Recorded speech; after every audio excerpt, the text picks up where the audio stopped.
Naninirahan kami sa isang liblib na baryo malapit sa gubat.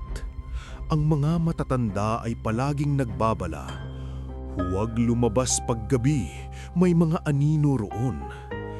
Hindi ko ito pinaniwalaan hanggang sa isang gabing naglakad ako pauwi mula sa kaibigan ko. Bumagsak ang dilim ng mas mabilis kaysa dati.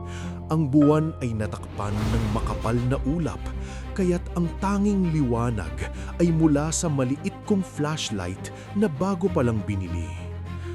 Ang daan patungo sa aming baryo ay dumadaan sa isang makitid na daanan sa gilid ng kagubatan. Isang daan na hindi ko pa nararanasang tahimikin at madilim ganito.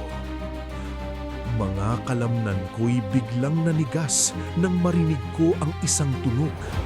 Huni na parang mula sa malalim na gubat. Hindi ito katulad ng huni ng ibon o hayop na nakikita ko dati.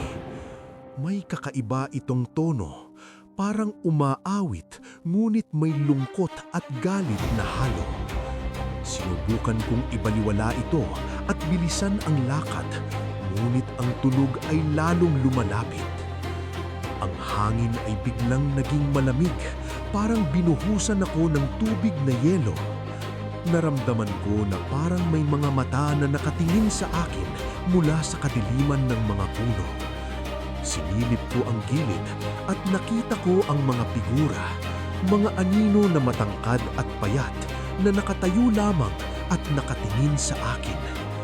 Wala silang mukha, walang anumang detalye, basta lamang itim na mga hugis na umaalingaw-ngaw sa dilim. Nagsimula akong tumakbo. Habang tumatakbo ako, naririnig ko ang mga yapak na sumusunod. Hindi mabilis, hindi rin mabagal, ngulit tiyak na sinusundan ako. Minsan akong lumingon at nakita kong dumarami sila. Mga anino na parang lumalabas mula sa mismong mga puno at lupa.